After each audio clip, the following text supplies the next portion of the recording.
Now, historically, when we think of change, most people take the stock market approach, that the person's stock is either going up or down. All right, so, so this is kind of the stock market approach.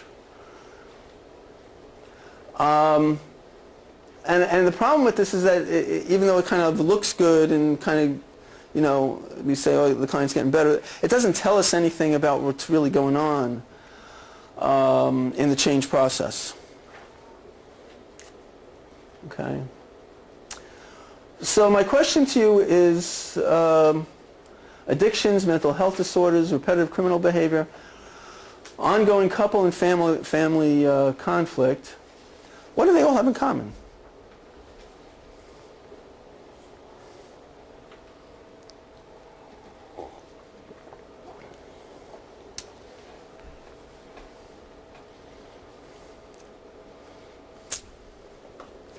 Well, what they all have in common, they're all repetitive.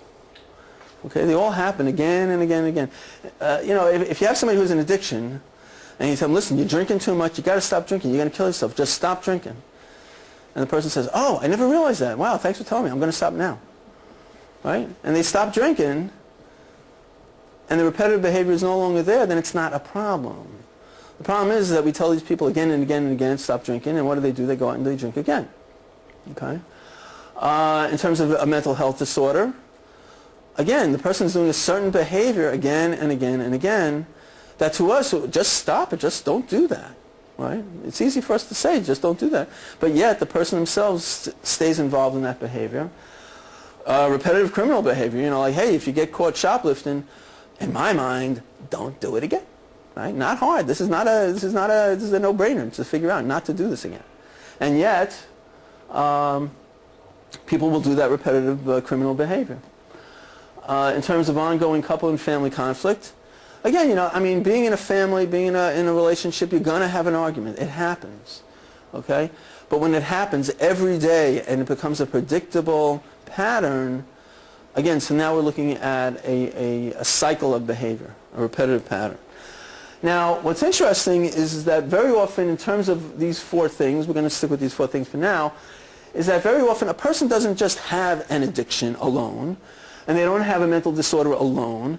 What ends up happening is they have all these four aspects, all these four behaviors, and they're all intertwined in that person. Okay?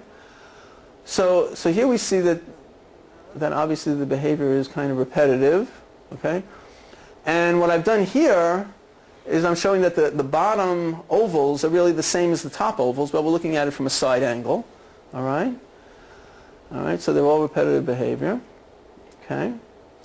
And now what we're going to do is we're going to integrate. We're going to integrate their interaction. How would a diagram look if we integrated their interaction?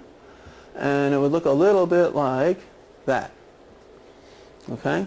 So here they have their behaviors, and they're doing their behaviors. Okay? So basically this is orbits of repetitive energy, behavior, emotions, thoughts, and social interaction that a person will behave in a repetitive way. Okay, how are we doing? Questions? So far so good? All right. Okay. So what's missing in the diagram as we're looking at this diagram here? What are we looking at, by the way? What does this look familiar? What? Nothing to stop it or change. Well, but I mean, we're looking at, I mean, have you seen this symbol before? Okay, what's this, where have you seen that symbol? It's an atom, all right?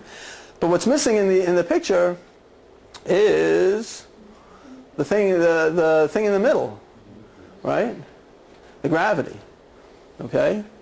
So if we add gravity to the model, now you're really looking at an atomic model of behavior, so to speak. Okay? Now, if you can get a sense of this, if we're going to follow the orbits and just follow the orbits, using this model, because they're intertwined, it's hard to follow all the orbits going around. Okay? But at least in terms of the system, because now we're looking at a system here, The gravity, by the way, dominates the system. And it dominates the system in the rate, range, and flexibility of the entire system.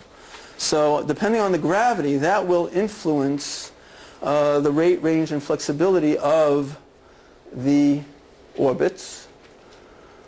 In terms of psychology, the gravity actually represents attachment.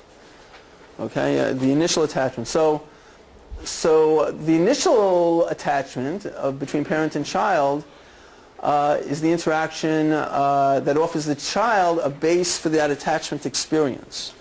Okay, so the interaction between the parent and child forms that initial sense of attachment. Okay, and in terms of doing therapy, the therapeutic alliance is basically represented by attachment in treatment.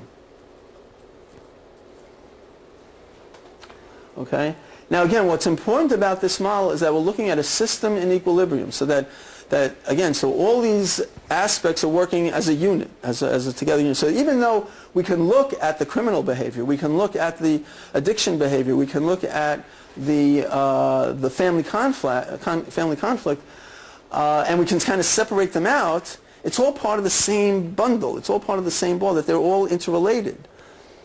Okay?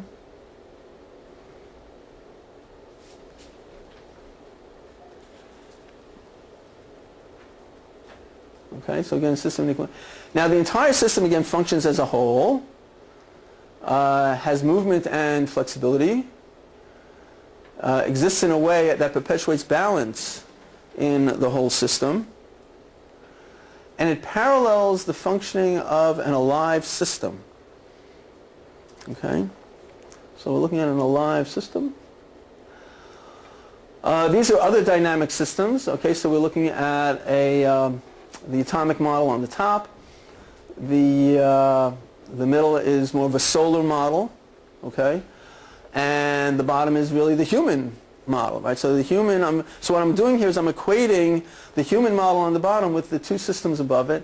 It turns out that the solar model is easier to look at. The solar model is easier to follow.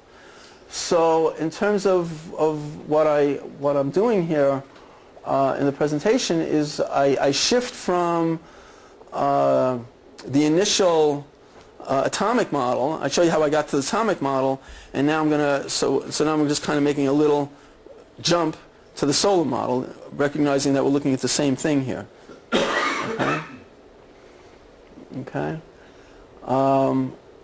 So the solar system is a metaphor to understand the functioning of the human personality.